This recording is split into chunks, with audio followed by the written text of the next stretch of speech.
Yo, people, what we're saying, what we're spraying, back again with another About the Fan.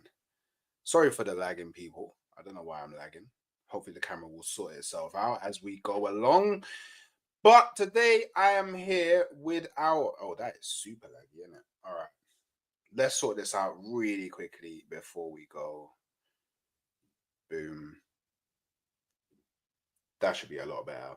So, sorry, people. So, we are back again, with another About the Fan. And today we have Barca, fan OmarB, our very first non-Premier League fan. So it's going to be very, very interesting. You get me? We'll get to learn quite a lot. But you know what to do before any of that?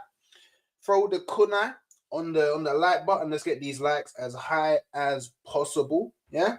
You know them things there. While you're here, subscribe to the village and make sure that you're subscribing to OmarB as well. His channel is in the title. There is zero excuses why you don't go and show him some love. While you're here, also hit the bell so you're notified when I do go live. Yeah. And drop us a comment. Great vid. All of them things there just to get the algorithms pumping. So look, unfortunately for this show, I won't be able to read out chats. And the reason for that is this show is going to be put on Spotify as a podcast. So I have to follow a certain structure just to ensure that, you know, the Spotify listener is having just as an enjoyable experience as the people that are watching on the stream. Yeah. Now, look, I'm going to bring him through. Man like OmarB. I met him not too long ago on the Northside stream, and I'll be honest, he is one of the most knowledgeable football man that I have ever spoken to. He is literally like an encyclopedia when it comes to football. Obviously, he started doing his own football stuff, and he has grown his channel quite a lot in a short time. Lots of great content, lots of great Barca content, but he also has a wider scope on football as a whole. So make sure you're showing him the love that he deserves. Man, like Omar, what you saying? Hey How you doing? man. Hey man, appreciate the kind words. Yeah man, listen, very, very happy to be here, man. Been watching this show for a while, man. Been seeing a lot of your guests, man. Like I've been enjoying like some of the shows that you've been doing here. So yeah, man, feel honored to finally be making, my debut actually on Halftime Hooks channel. So yeah, man, appreciate everyone here, man. Appreciate you Nah, guys. that's all good, man. That's all good. And obviously, because this will be getting dropped as a podcast on Mhm. Spotify, people don't always listen right to the end. So let's get it right out of the way from the beginning. Where can people find you? All right. You can find me at Omar B YT. If you guys just type Omar B YT, you guys will you get my channel. I do a lot of Barcelona content, but listen, sometimes I do also do Premier League contents on Wednesdays through Ballers FC. That's my show. It's like a Premier League theme show that I do. If you guys are Barcelona fans, La Liga fans, basically fans of any club, obviously I watch a lot of football, so yeah, my knowledge is very, very broad, as you mentioned. But yeah, guys, Omar BYT. I basically upload practically every day. Sometimes I go live, sometimes I do videos. So yeah, man, make sure you guys subscribe. Appreciate you guys. Sweet. So you know what? Usually I Mhm. start off with a show starter question, but before I get into that, there's actually something that I want to ask you in it because I'm actually quite interested, and I'm pretty sure there'll be a few people out there that are interested as well.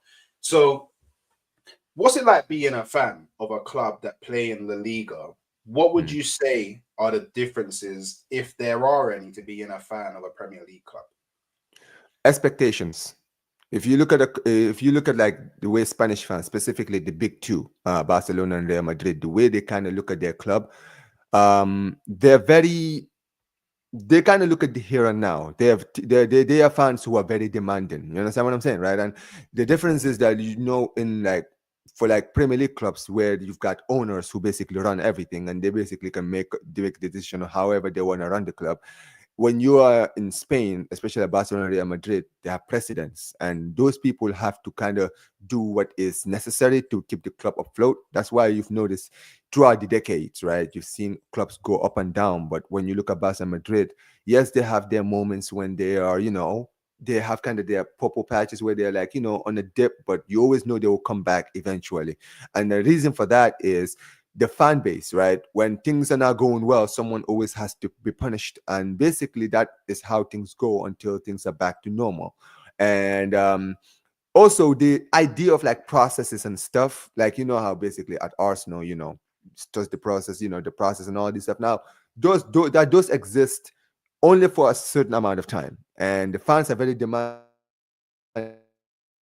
Like, usually they give you probably I would say like a year or two, and if they don't see any progress, the fans demand for your head, and the fans are very vocal. It's not like how like over here in the Premier League where yes, you have like fan channels and everyone speaking their opinions. The fans in the stadium are unmerciful. They will let you know how they feel at halftime. If the performance is not great, you get booed out of the stadium. You understand what I'm saying? Everybody can get it. So that's what I would say the difference is. The fans in Spain are extremely demanding. And for a lot of Premier League fans who don't really get it, who are always, told to like back their team and all this stuff, they back their team, but they are people that are not, they are vocal if they don't like something, basically. Do you think that kind of way of supporting a club is healthy? Yes and no. For certain clubs, it's understandable. Like I would say, if you're joining a club like Real Madrid, right now, obviously I'm a Barca fan, but Madrid have so much history with so many legends, right? And basically, it's the club that basically makes top players into legends. Let's be real, right? If you think about some of the names who've played for that club, right? Some of these names were great before they joined Real Madrid, but when you go to Madrid, there's a aura about that club. And the same thing applies for Barcelona as well, right? Where that's where you basically elevate yourself to be considered one of the greatest to ever play the game. When you make it at those clubs, you're considered the best in the world at your position. You understand what I'm saying, right? With certain players, you see when they are on certain clubs, yes, they're regarded very highly, but everyone kind of looks at them and say, yeah, well, this guy was better and this guy might have been the same level. But when you're at Barca and Madrid and you do it there, there's a level of aura that brings. You understand what I'm saying? It's why you look at a player like Cristiano. Cristiano was one of the best players in the Premier League. But when he went to La Liga, when he went to Real Madrid and started breaking records there, that's where he cemented himself and not just the best player in the world, but arguably the greatest player ever in many people's eyes. You understand what I'm saying? And you look at players like Zidane. Zidane, before he even went to Madrid, everyone who watched La Liga, Serie A back in the day at Juventus, he was balling out over there. But at Madrid is where people remember, like people remember the iconic goal in 2002. People remember the moments at Real Madrid, right? Because that's what the club brings, and because of that, because of their status of creating legends, they are very demanding. They expect you to come in and turn up. That's why you see a player like Mbappe is getting the criticism that he's getting. No one's sitting there saying, well, he's just joined the league, give him some time and all this stuff. No. Over there, it's like, yeah, we'll give you time. We'll give you 10 games. And if you don't figure it out after 10 games, we will start critiquing you. You understand what I'm saying? And the same thing applies for Barcelona. If you're a player of a certain level who've been doing it everywhere else, when you go to Barcelona, they expect you to show that same kind of performance, or the fans will let you know how they feel. You look at a player like Hazard. Hazard was one of the best players in the Premier League. You saw him. Like in Chelsea, he was balling out. But when he went to Madrid, he flopped. Imagine if he did the same thing at Madrid. We would have been looking at Hazard very differently. Hazard might be considered one of the greatest players. I wouldn't say the greatest players of all time, but one of the great. I mean, he's still considered one of the greatest players of our generation. But everyone looks at that his time at Real Madrid as an asterisk. You understand what I'm saying?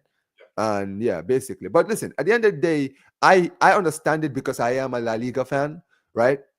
It is instilled in you, in your mind, to never lower your expectations if you are a fan of a certain club. If you're a Barcelona fan, you should always want the club to win.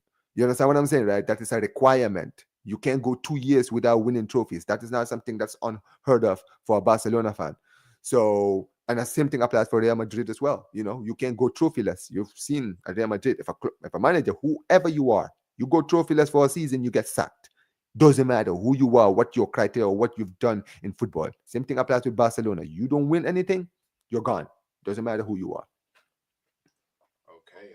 Okay. So look, yeah. Mm, Showstarter question, yeah. All right. Barcelona, yeah, mm, have had some of the most amazing players to ever have played the game. You know, not so much the same anymore. They've got a few good players and they have got some rising stars. But mm-hmm. Real Madrid have been far more successful a club in the Champions League, right? Right. So, I'm a bit of a magician. Yeah, I got the powers to make this happen. Yeah. I want you to Mm. build an 11 of past and present Barca players in their prime to do them one better than Real Madrid and win 4 Champions Leagues in a row. Jeez, you put me in the spot here, man. Oh, wow. That's actually a very, very tough one. It starts from the goal. And listen, I know Ter Stegen has been getting a lot of criticism now, but I've actually rated Ter Stegen very highly. But would I take him over Victor Valdez? Because Victor Valdez was very underrated for Barcelona back in the day, right? He was never one to do anything wrong. But so I will pick Ter Stegen for one reason. As much as I rate Victor Valdez, and I really rate him very highly, I think that when you look at Barcelona's way of playing football, Ter Stegen would be basically work for whatever for, what the team I'm trying to build, right? So I would say Ter Stegen in goal. Center back partnership, I would go for Puyol and PK, right? That would be my center back partnership. Right back, we have Dani Alves. For me, the greatest right back to ever play the game in my eyes. Like many people, yes, there's obviously other players. Don't get it twisted. There's other players, right? But for me, Dani Alves was a joke, man. His link up with Messi was something else, right? But I left back. I would go for it's between Abidal and Jordi Alba. That's actually very, very hard because Jordi Alba is criminally underrated. Like people underrate him. He was a very, very good a fullback for so many years. But would I take him over Abidal? Bro, this is tough, man. You put me in the spot here. You know what? I'll say Jordi Alba because I've seen more of Jordi Alba, honestly. Midfield. Now, you're going to see something different, bro. This is where, dude. This is where it really goes down. Okay, so number 6, obviously, I put Busquets. For me, Busquets is ridiculous. Now, I'm going to do something here. I'm going to put Xavi and Ronaldinho as my midfield because Ronaldinho was a 10. You understand what I'm saying, right? So put him in his natural position, the number 10. So I'm putting Xavi and Busquets in as the defensive, as the basically the midfield. And as far as Iniesta is concerned, I'm putting Iniesta out in the left because under Pep, he showed he could play on the left. You understand what I'm saying, right? And he played well at the left wing, right? So I'll put him down there because Iniesta has to be in my team. You understand what I'm saying? I can't break that bond. And right on the right side, I would put Lionel Messi, obviously the GOAT in many people's eyes, in my eyes as well, considered the greatest of all time. Now striker is between Suarez and Eto, and and listen, Suarez was a gun man. As much as I didn't like him as a person, man, the guy was a gun man. Like to play in an era where Messi and Ronaldo were around and scored the goals that he did,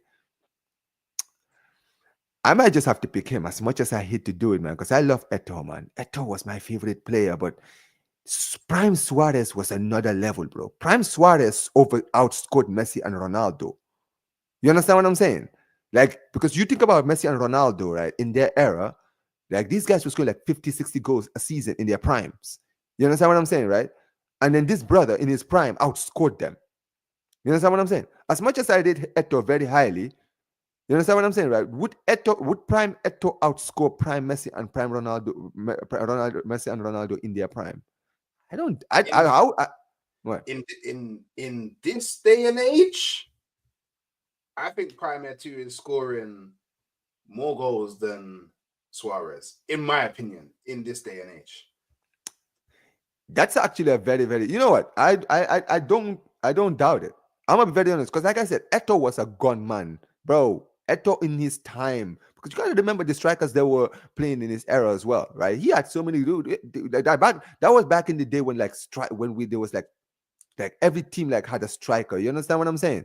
Like the amount of like the world class strikers that were around. That's why it's very very tough for me, because the biased part of me would say Eto. You understand what I'm saying, right? But honestly, man, listen, I'm not gonna lie, man. That partnership between Messi and Suarez, bro, it was ridiculous. You understand what I'm saying? So I just wanna. honestly, I would just tip it towards Suarez just a little bit, because I I've just seen. sorry. Just before you confirm the team that you're going with, I just want to remind you, yeah, these players that you put into the team, they are in their prime, coming Yes, into this season to try and win the next 4 Champions Leagues in a row. exactly. So Prime to Stegen, I would take Prime to Stegen. A Prime Puyol and Prime Piquet won us at 6 trophies in a season. Don't forget. Let's never forget that, right? Danny Alves in his prime, bro, was literally like his crossing was on another level. This guy would literally find a player everywhere on the pitch, right? Um, I said Jordi Alba between Jordi Alba was great as well. Like he covered that left side, man. He was doing his thing on the left side. That midfield, Prime Busquets, bro. Yeah. Prime Busquets is probably the greatest number 6 ever, man, in many people's eyes. In my eyes, honestly, right? Xavi, bro. Xavi. We all know how good Xavi was. Ronaldinho. Do I even need to go into that, bro? Like Ronaldinho has to be in my team, bro. Highlight reel, man. That guy is just beyond the. You know, all the defenders are going to be looking. We're going to be worried about him. They're going to forget about Messi. Forget about Messi. Ronaldinho is the one that. Imagine Prime Messi and Prime Ronaldinho in the same team, bro. Those two alone, bro, they would just kill everyone. You understand what I'm saying, right? But this is the thing. I would put Iniesta in there because, oh my god, you know what, right? Because Should I leaving out Prime Neymar. Iniesta or Neymar? You know, I just realized I could put Prime Neymar here as well. Do you know who Should I? else? Prime you could Who else? put as well. Because I Who said else? Prime. I didn't say Prime at Barca. I said Prime No, on the Prime, pitch. Prime. That's true also, man. So I Oh, said Barcelona have hasn't I swear R9 played for Barcelona as well. he did. No, you know what? No. Take it out. Take it out. Take it out. Take it out. Yeah, yo, appreciate Yeah. it. Appreciate it. Hey, No, R9, Prime R9 has to be in my team. Oh my God. I actually forgot he was actually part of he actually played for Barca. Bro, no, Prime R9, no. Eto Suarez, man. Nah. Step aside for the true GOAT, man. The GOAT striker. Like that guy is the greatest striker to ever play the game, man. Like he has to be my number 9. Prime, no injuries, Prime R9. Oh yeah. I'm taking him every day. But this is the thing, right? Now you've mentioned it. Put in Iniesta. You know, as much I love Iniesta, and I feel like it would be criminal to not put him in this team, but this team is too stacked. You understand what I'm saying? yeah, Put this he, is the problem with Barca. This is the problem that's the with Barca. problem. It is stacked, bro. Like I'll get flamed for not putting Iniesta in this, but honestly, bro, I would have to get him out of this team, bro. Like I don't know, man. Like at the end of the day, Xavi has to be in this, man, because Xavi is Mr. Barcelona. He's little like he would control that midfield if Ronaldinho is gone. You understand what I'm saying, right? Because you know Ronaldinho is going to be doing his thing, right? Like if you have a prime Xavi, bro, he will literally just find the attacking players everywhere. You know him, bro. He never misses a pass. You understand what I'm saying? I just Uh, do you know what? Yeah, mm, I don't think that this may actually be the hardest question that I've ever asked anyone on the show as a show starter question. Yeah, because I just want yeah, to remind you, yeah, some of the players that have played for Barcelona. Yeah, bro. If you're gonna end up making, because I know I've forgotten some names. Cruyff Johan is in there. Cruyff, Johan Cruyff. That's true. Diego Rivaldo. Maradona, Rivaldo, uh, Coleman, Clivert, uh, bro, even Gary Lineker played for like Romario. Rivaldo. Yeah, Flipping. man, that's like Patrick Kluivert, yeah. Prime Patrick Kluivert. Like there's so many good. This is why, bro. I have to make a decision because I'm just going to just get stressed out. You feel me, right? Now, Okay, so look, unfortunately, Iniesta, man, this team is too stacked. Maradona, as much as you know, I didn't see the best prime Maradona. I know he's one of the greatest to ever play the game, right? But dude, that midfield is he plays in the 10, man, and he's not, bro. He's not taking that 10 over Ronaldinho. I'm sorry, man. As much as Maradona is the goat, right? Right, bro. Ronaldinho is my goat, man. That guy, he has to be in my team. I'm sorry. Out of every team, every player in that 11, right? I will hear any kind of conversation apart from Ronaldinho. Ronaldinho is the only one that's not moving from my team, bro. I'm sorry, but listen, you know what? That front three, I'll probably put a prime Henri, prime Messi, and prime R9, bro. Bro, imagine that front three. That front three is just, bro. Imagine the pace of Henri, bro, going through the team. That burst of energy, the acceleration. You got Messi on the right, bro, literally like going through players, man. And then you got R9, bro. No, bro. That team is winning 4 Champions Leagues in a row. I'm sorry. Who's stopping that prime team? Who's stopping that prime team? That prime team is too sick. It's too sick, bro. So so what I would have done, I would have Go ahead. I personally I would have swapped Jordi Alba for Eric Abidal. Yeah. Because I need someone defensively better. For the very reason that I would go Busquets in the 6. Yeah. With 2 10s in Ronaldinho and Messi, then I would have put Neymar on the right, R9 up top, and then Henri on the left. That's what I would have done. Because to me, there's no defense that stops that offense in football currently. It just doesn't. It just doesn't exist. It just actually does not exist. Yeah, But I understand it, but the reason for me, I was kind of looking at it from like basically best players for every position. So I look at it, I'm like, if Ronaldinho is playing on the 10, I kind of need two midfielders who are going to sit back, because Ronaldinho is just going to be just running that midfield. He's just going to have that free role in the 10. You understand what I'm saying, right? And Messi is another one who's going to be doing the same. And also, I feel like with these players, you're gonna need that passer who's going to literally like give the ball to where those players need it. You understand what I'm saying? Like, who's gonna give the ball to Henri in the right areas, right? Who's gonna give it to Messi in the right areas? Who's gonna give it to what's his name? Ronaldinho in the right areas. R9. You understand what I'm saying, right? That's for me why I would play that team, because at the end of the day, that team is trying to win me 4 Champions Leagues in a row, so it has to be balanced. You understand what I'm saying? And that's why I kind of built the team the way I did. Yeah, but yeah, listen, at the end of the day, man, it's a hard one, man. It really is. it's a very difficult question. But hey, Yeah. look, let's get into it. So, tell me about your journey as a Barca fan. How did it start? Why did you choose Barca? And Mhm. has there ever been like a moment during, I guess, your time being a Barca fan that you kind of maybe not regretted, but maybe questioned your decision of becoming a Barca fan? Um, First of all, my journey to supporting Barcelona kind of arrived when I was really young, right? Because I got into football at a very early age when I was like 8, 9 years old, right? So when I really started watching football, I remember the first game I ever actually watched. Funny enough, I remember watching was a Champions League game between Real Madrid against Olympique Lyonnais. This was back when Lyon were like dominating French football, and they actually won the game 3-0.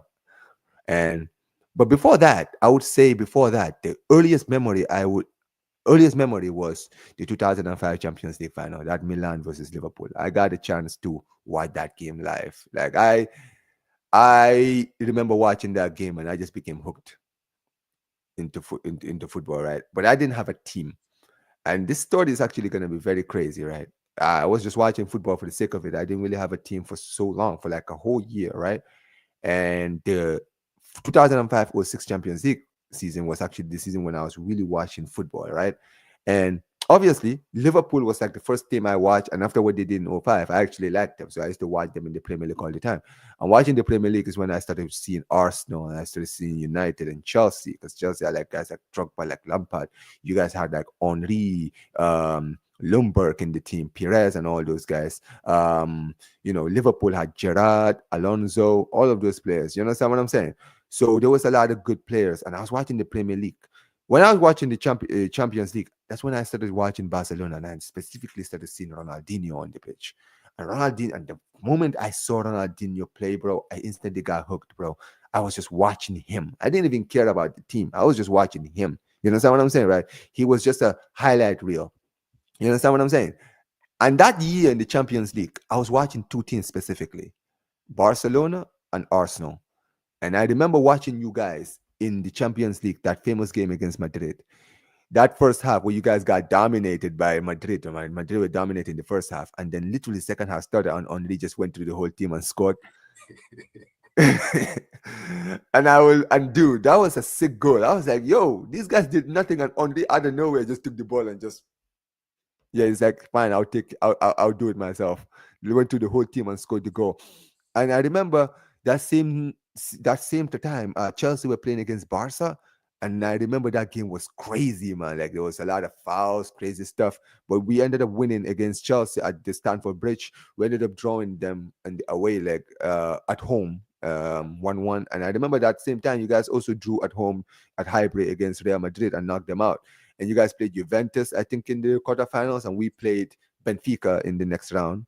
And I watched your game when you guys won 2-0 at home at Highbury, and then we drew away to Benfica, and you guys drew away to Juventus, and we won 2-0 against Benfica.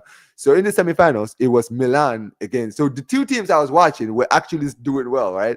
So you guys were playing against Villarreal, who at the time I didn't even realize how crazy run that they were having, but they were in the semifinals against you guys, and we were playing against AC Milan, who I remember watching the year before. So I was like, yo, this team is actually very good. And I know they bottled it against these guys, but they're a very good team.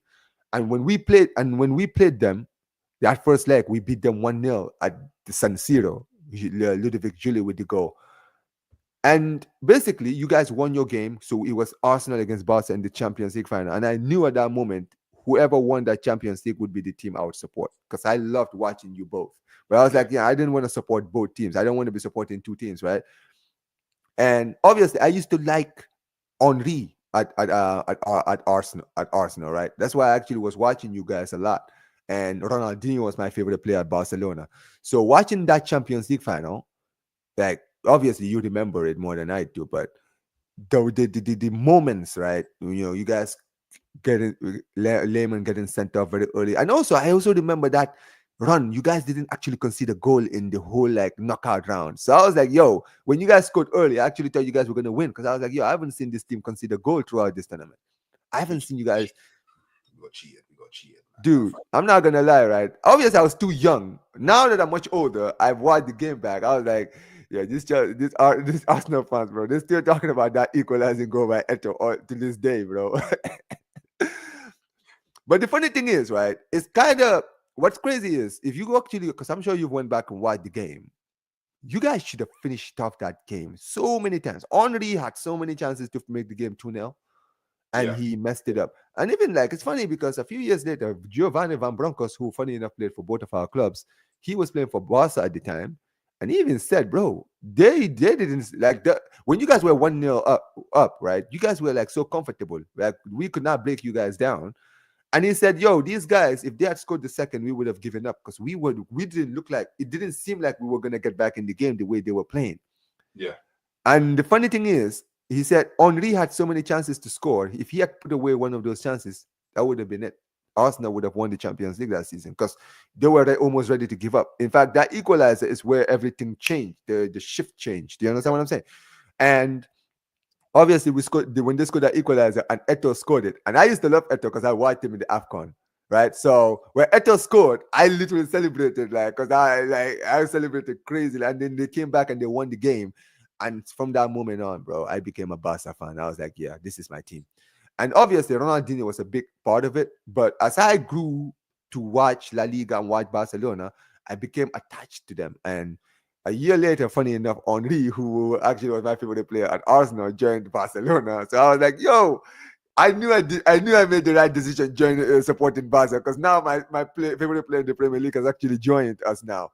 And obviously Ronaldinho left the year after Henri joined, and that actually broke my heart. But at the end of the day, I would say that was actually probably the closest time I almost left Barcelona. I almost went and support Milan for Ronaldinho, but I was like, nah, I can't do it. You feel me? I Yeah, can't do it. Like I could not do. I was like, bro, I just love Barcelona too much, man. But Ronaldinho just made me love this club, and since then I've never looked back. Thankfully I continue supporting Barcelona, because imagine, right? If I had went to Milan and Milan ended up declining, and then Barcelona actually ended up dominating after Ronaldinho left. So, dude, thank God I decided to stick around with Barcelona. But yeah, since then, we've done so many incredible things. I've seen so many amazing players. Obviously, I've seen Messi, Iniesta, Xavi, even Henri, Henri, Eto, and Messi. That partner, that trio, people don't talk about that trio enough. That trio was a very, very great trio, man. Right? Obviously, I see MSN. And we've had our downfall since, from fall from grace.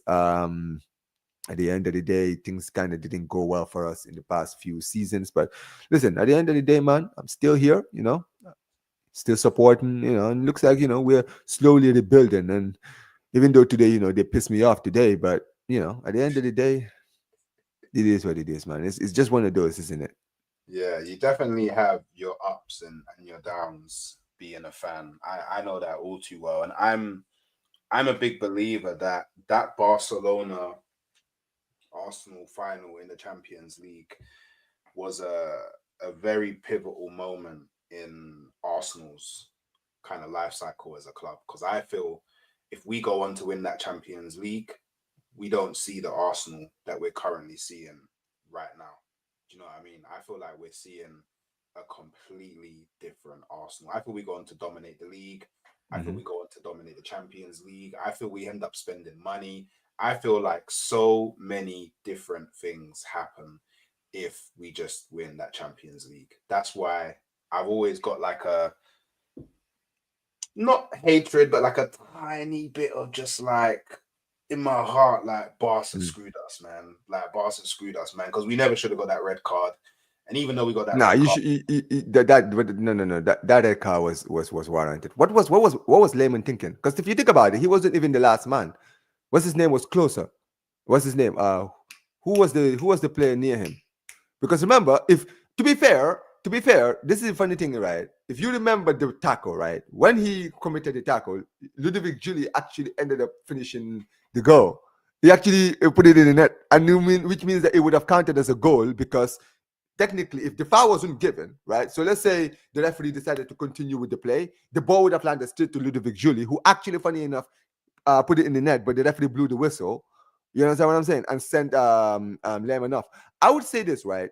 Obviously, yes, the equalizer is, he was marked offside, and if there was a VAR or goal line, basically VAR at the time, that goal would have been ruled out. But honestly, I kind of also look at it, and I'm like, listen, at the end of the day, yes, it was a pivotal moment for your club, but it's one of those things where you kind of look at it and you're like, bro, when you look back at what your team should have been doing better was Henri, right? And a lot of your players, right? Because obviously I know you guys were down to 10 men, but you guys had the chances. It's not like you guys went down to 10 men and you just sat back. You understand what I'm saying, right? You created enough chances.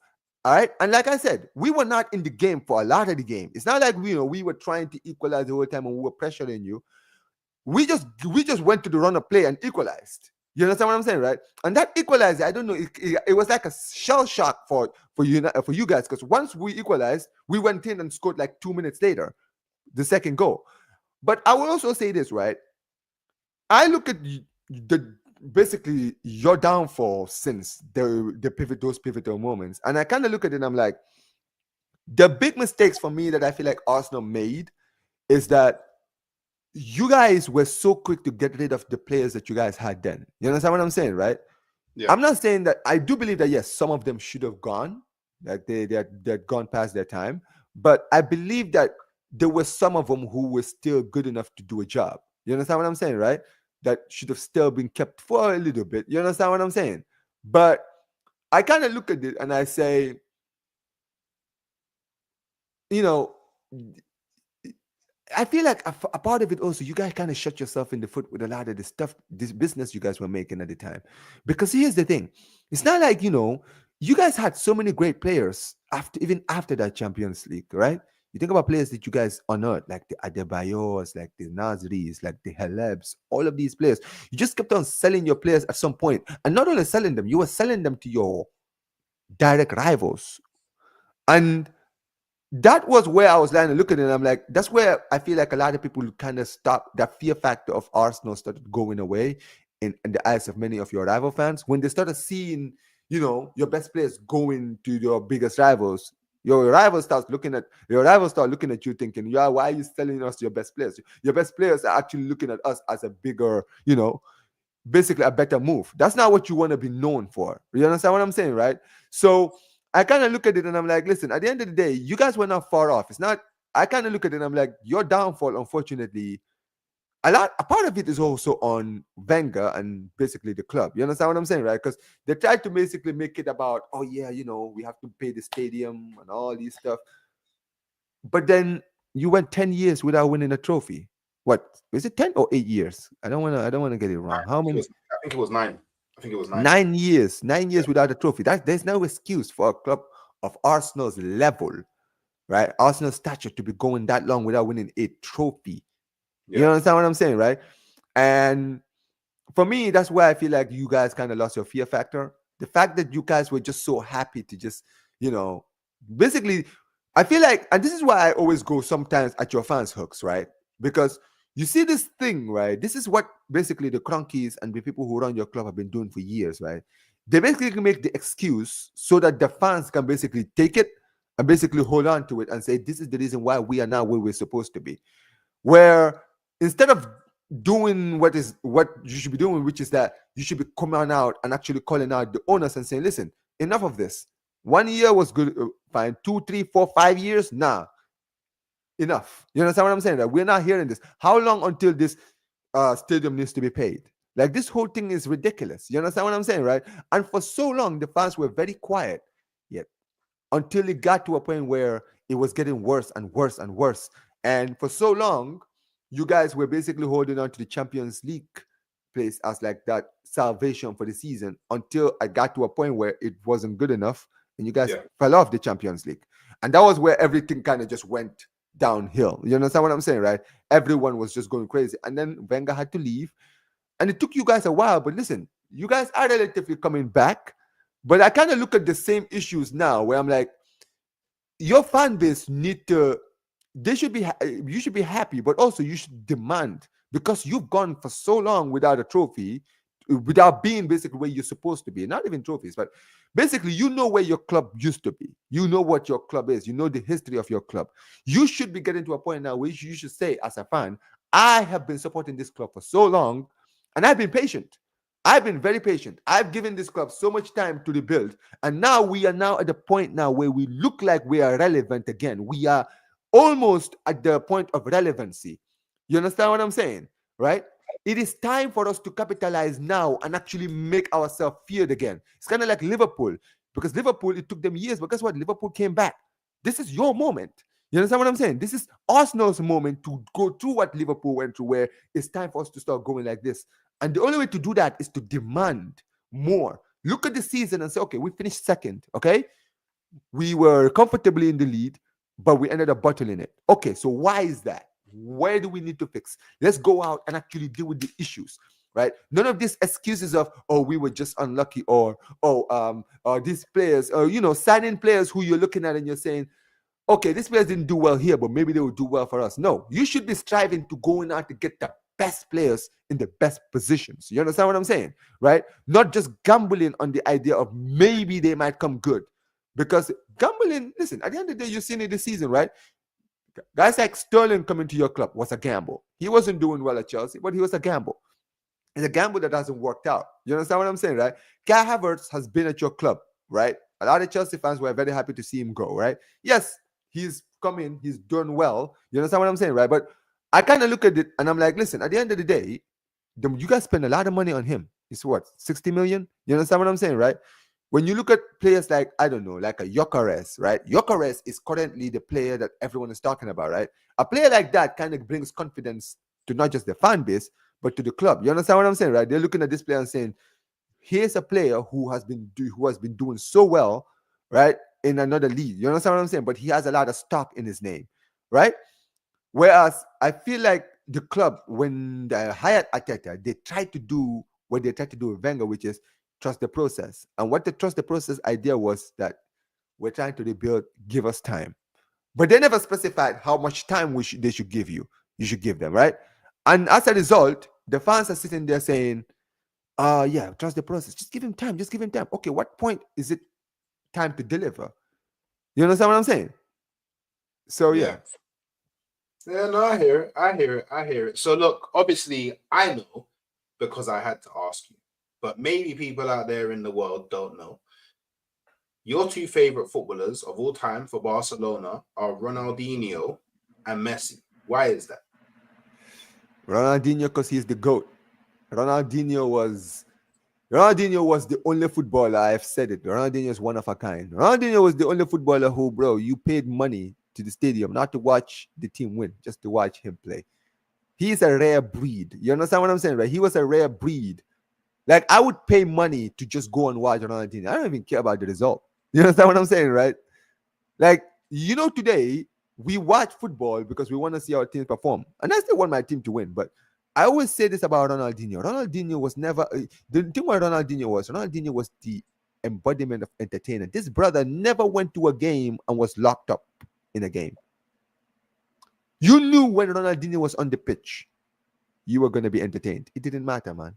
He would just do some madness, not make a player, do a flick, score a crazy chip goal or something like that, score a bicycle kick. Bro, he would just do something that would just make you think, oh my days, this guy, bro. You feel me? Yeah. And that's why I love them, bro. Like, bro, I'm telling you, I live in America, man. At the end of the day, this is not a footballing nation. You understand what I'm saying, right? So obviously, listen, when I was watching football at my younger years, I was in Africa, but you get my point, right? I was more of watching basketball, and all of those stuff. Those were the sports I used to love. But Ronaldinho was the one that made me love the sport.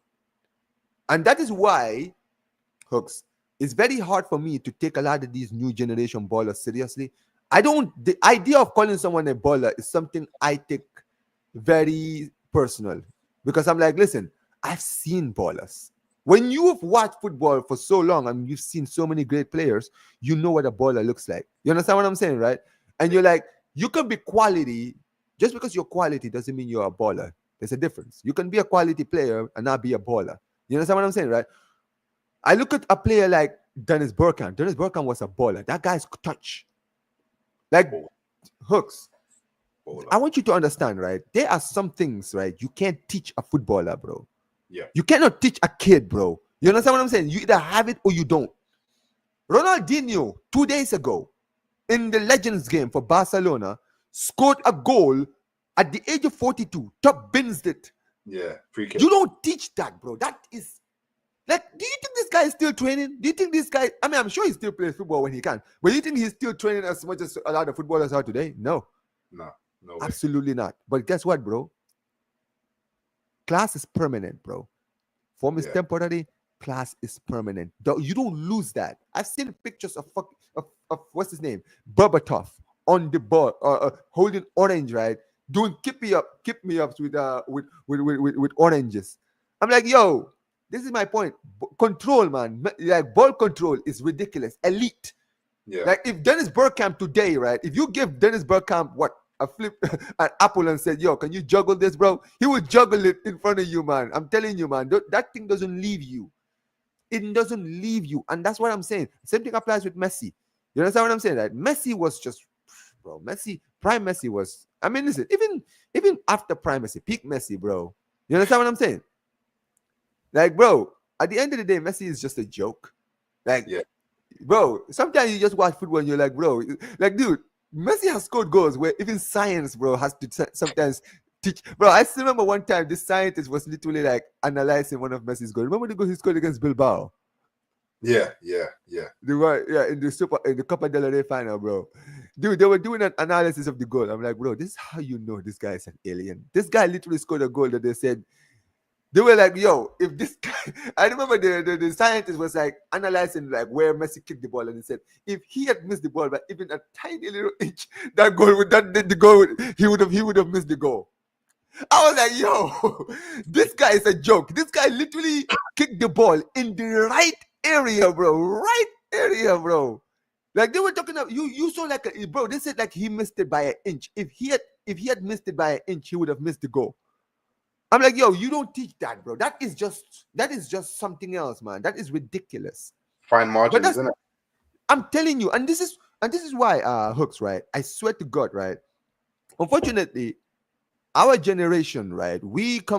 Our generation, we were taught to appreciate ballers. You understand what I'm saying? We were taught to appreciate ballers. I feel like today, man, ballers have been they're being taught out of these players now, man. If you Yeah. are a player with natural talent, bro, it's like everyone doesn't like you these days, man. You look at even now. I love Cristiano. I rate Cristiano very highly. For me, he's the second greatest player to ever play the game. But if you look at a lot of people who debate, when you hear the debate between Messi and Ronaldo, right? A lot of people who debate it, especially younger people, they will say, "Oh, Messi is just naturally gifted, but Ronaldo had to work for it." You understand what I'm saying? It's like at the end of the day, why does that have to be a difference? I've seen naturally gifted footballers that didn't make it to the top. I'll give you one: Hatem Ben Arfa. Hatem Ben Arfa was one of the most naturally gifted footballers I've ever seen on the pitch. But the guy, bro, was lazy. The guy never did enough. The guy just thought that his natural talent was good enough, and that's why he never made it to the top. You look at players like Karim Benzema. He was in the same team with Karim Benzema, and he was rated as highly as Karim Benzema. But look at how where Karim Benzema reached.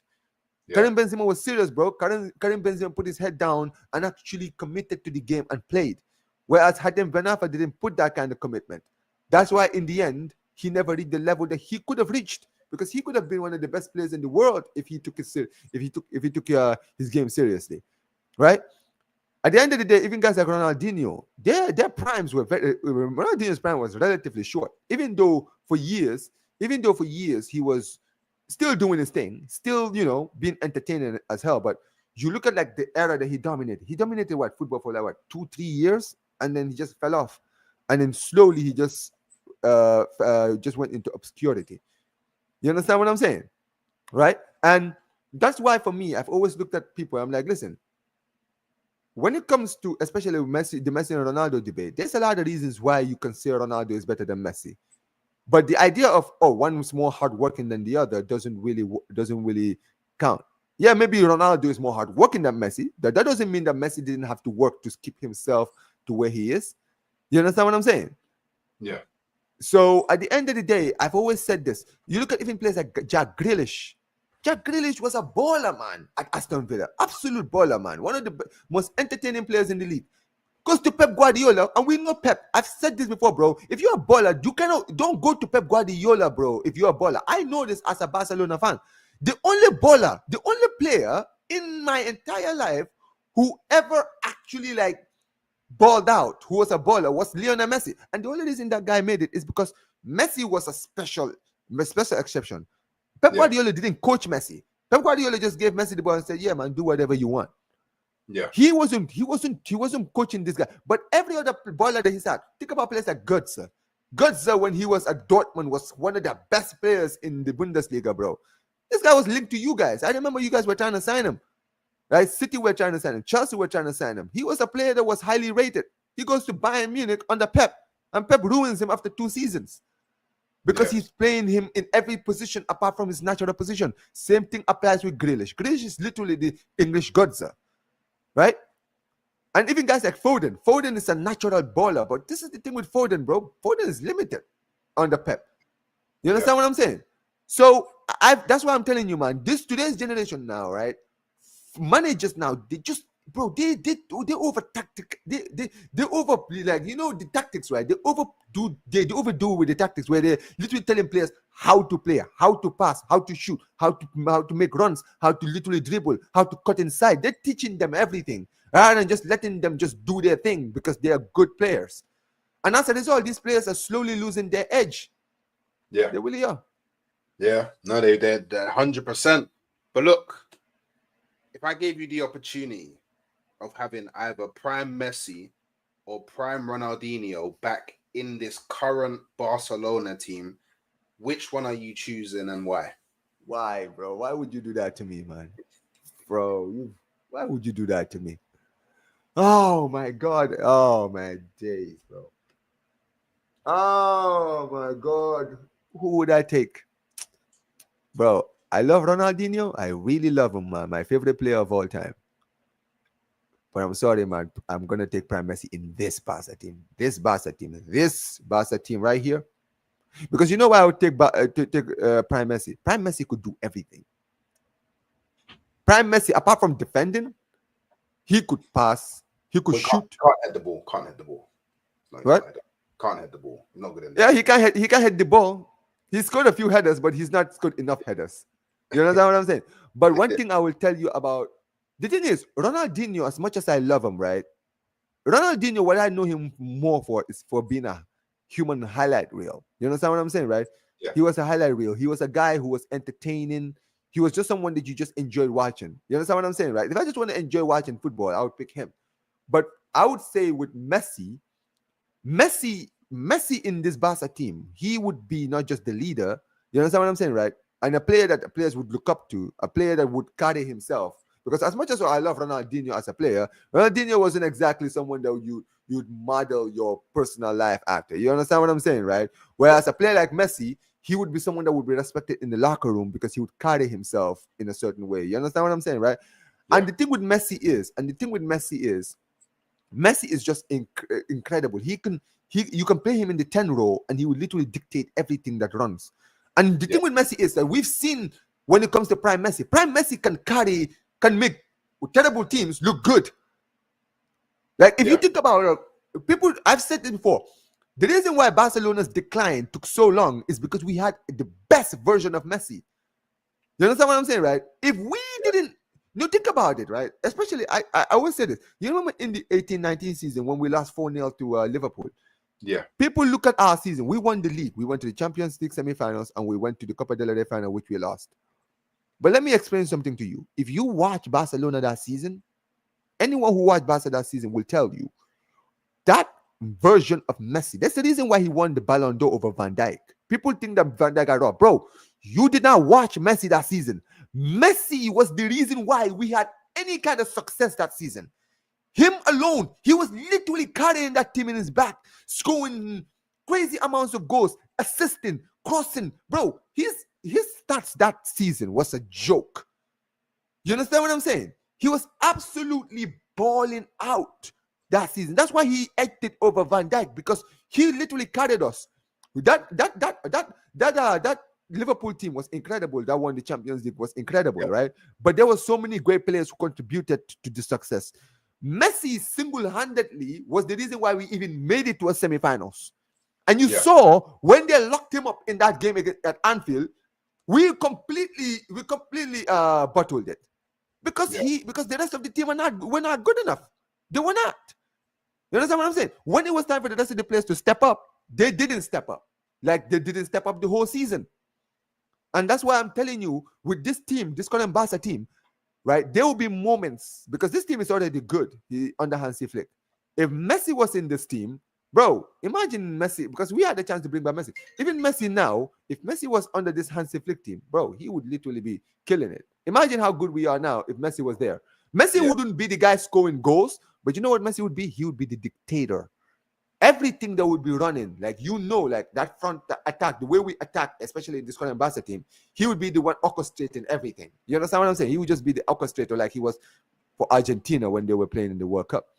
Yeah, no, I do hear that. So, like, look, final question from me. Yeah. What does being a fan mean to you?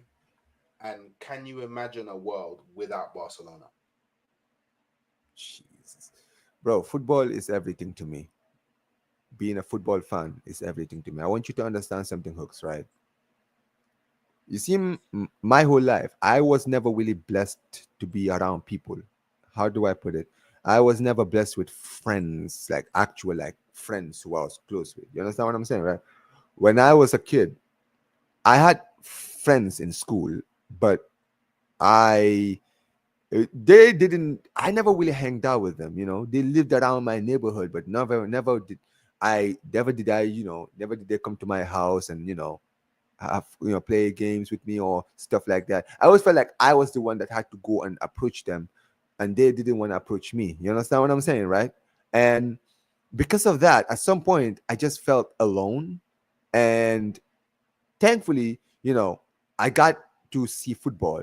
And when I started watching football, it generally became like the way out for me. So I didn't really care much about going out. I was just home playing video games or watching football games. You understand what I'm saying, right?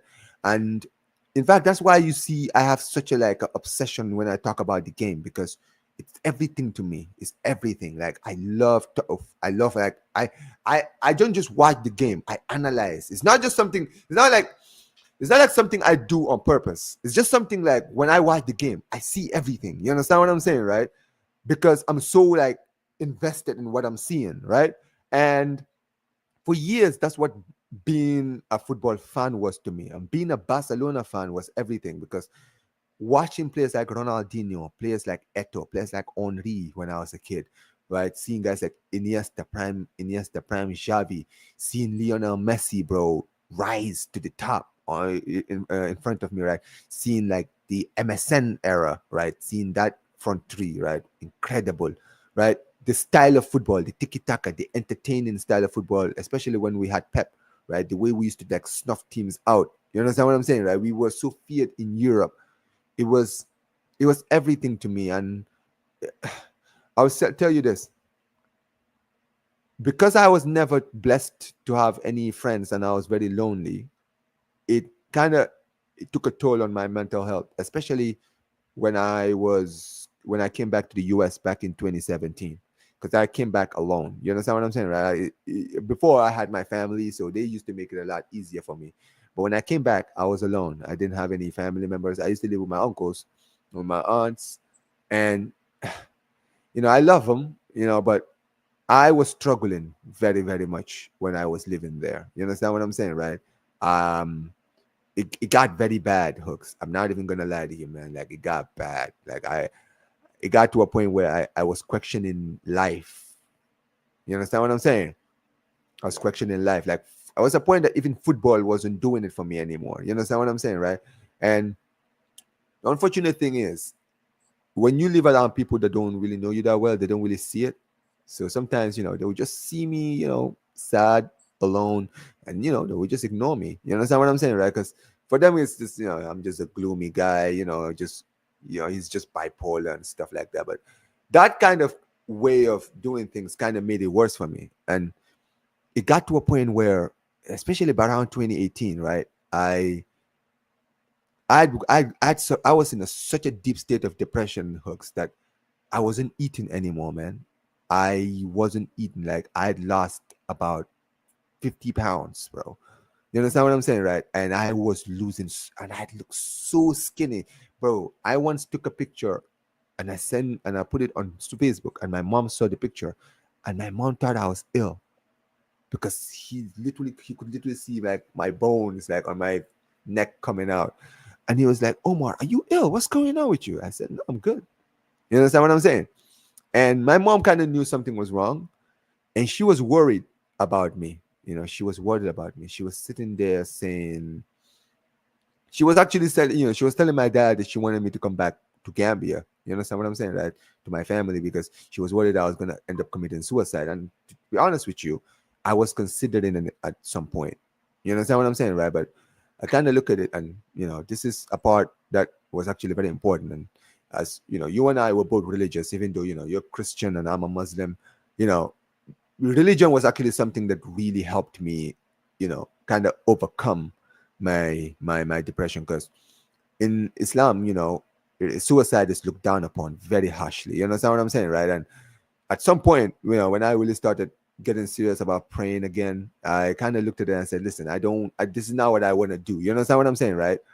And you know, it kind of, it kind of took a, it kind of molded that mindset of trying to kill yourself and do stuff like that.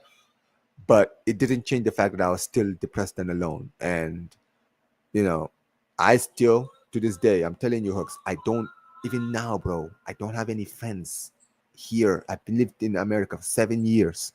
You understand what I'm saying, right? And the only time I ever got into it was when I got back into YouTube, and I used to see guys like Troops, like Hans. I later on got to see Flawless's channel.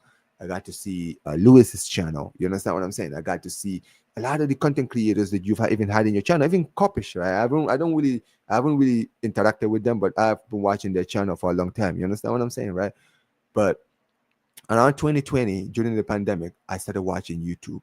You understand what I'm saying, right? And it was actually there where I started, I started having that connection with them. You understand what I'm saying? I was like, this is just people that are just football fans, and they all connected in a community together, all because of their love for the sport. You understand what I'm saying, right? And it made me consider, I was like, bro, I would love to one day open a YouTube channel just to have a community, just to be in the same community with these people so that I can interact with them, so that I can feel like I'm somewhere where I am not the odd one out. You understand what I'm saying, right? I'm not the exception. Like he only talks about football, it's all he knows. I can be around people who want to talk about football like me, and I can learn from them, they can learn from me. And it took me years, right? And every time I would say, listen, I'm going to open a YouTube channel one day, but I was never really up to it. You understand what I'm saying, right? So I opened a YouTube channel back in 2022, but I never uploaded anything. I think I uploaded one video and I just stopped. And funny enough, the first time I ever actually showed my face on YouTube was on Don Husam's channel, right? He was doing a call-in show. So I was like, yeah, man, I don't think he's going to blend me into his channel. So I just went in, and there I was on his channel, right? And I was very nervous, right? But he was asking me about, my football in mind, talking to me about football and stuff like that. And and I enjoyed it. That was like my first time. And then later on, I actually got to go to Flawless's channel and do the call-in shows. And it was actually funny enough, during the summer, right? I got to, you know, go to the playback on Flawless's channel, and I was talking to Flawless. I was like, Flawless, this is something I've always been thinking of. I'm trying to open up my own YouTube channel, because that's something I'm very aspired to, because I want to be part of the footballing community here on YouTube, right? So that I can get to interact with you guys all the time, because I don't have any social life, to be honest with you. I live with my sister, but I don't really have a social life. I'm always home. You understand what I'm saying, right? And I just want to be in the community where I can feel like, I'm not alone. And, he helped me out. He was like, yeah, he few subscribers, subscribe to my channel. And I took it seriously in the summer, man. I bought myself a camera, bought myself this mic, got myself some light. And I was like, listen, I'm going to take it seriously. Let's see what happens, right? And in the beginning, I was getting nervous in my first videos. But as time went on, I started becoming more and more comfortable. And and the moment I got into YouTube and I just started just talking on the mic, right? People were just flocking on my channel. And I could not believe like how many people were literally watching. Like I went like at some point I went like before like my first month, I'd already had like 500 subscribers. I was like, yo, what is going on? You understand what I'm saying, right? I could not believe like people were actually like watching my videos and actually like liking it, bro. It was like it was crazy to me, where I felt like, bro, there are people that are actually listening to me and actually liking what I'm putting out. You understand what I'm saying, right? And as I went on, right, I started interacting with like some of my inspired, like I even mentioned it, Northside and Lee Gunner. Bro, the moment I got in to really meet this guy, I could not believe it. I was like, bro, I used to watch these guys. I'm actually here with these people. How is that, dude? You understand what I'm saying? Like even now, I've been doing YouTube now for what, 5 months, 6 months. You understand what I'm saying, right? I still feel like I'm living a dream, Hooks. I genuinely still feel like I'm living it. I can't believe, right? I have as much subscribers as I do, right? And and I have so many people like I'm on your channel, like people that invited me to their channel wanting to hear what I have to say, bro. I find it so honorable. And listen, I'm gonna be very honest with you, man, right? I still fight through my depression sometimes, but I feel much better today. I'm in a much better place. And one thing I will always say is that football is the thing that saved my life, because if it wasn't for being a fan of this sport, I'm not gonna lie, bro. I don't know if I would still be here. You understand what I'm saying? So yeah, listen. At the end of the day, man, that's what it means to me to be a fan. And listen, a world without Barcelona, bro, that would be a scary world for me, man. I don't know who I would support because, you know, Arsenal. where would Ronaldinho? Hey, listen, I still, people think that I'm an undercover Arsenal fan when I talk about Arsenal when I'm on Northside's channel. So who knows, man? Imagine if I was an Arsenal fan, man. You think guys like Northside League were going crazy? Yeah, man. Oh man, Omar. Well, you know what? Look, I'm glad that you found a place where you have a community and you are feeling better, and most high willing that continues. Most high willing, you get more success. Most high willing, you build more connections. You know what it is, brother. It's love each time. Love for coming on the show. I really appreciate it. Love to all the people that did stop by and watch. All I ask is on your way out, you like the video. On the way out, you go over to Omar's channel, check him out, drop him a subscribe. On the way out, drop a comment on the video because algorithms are the most important things on YouTube. And I'll catch you next time.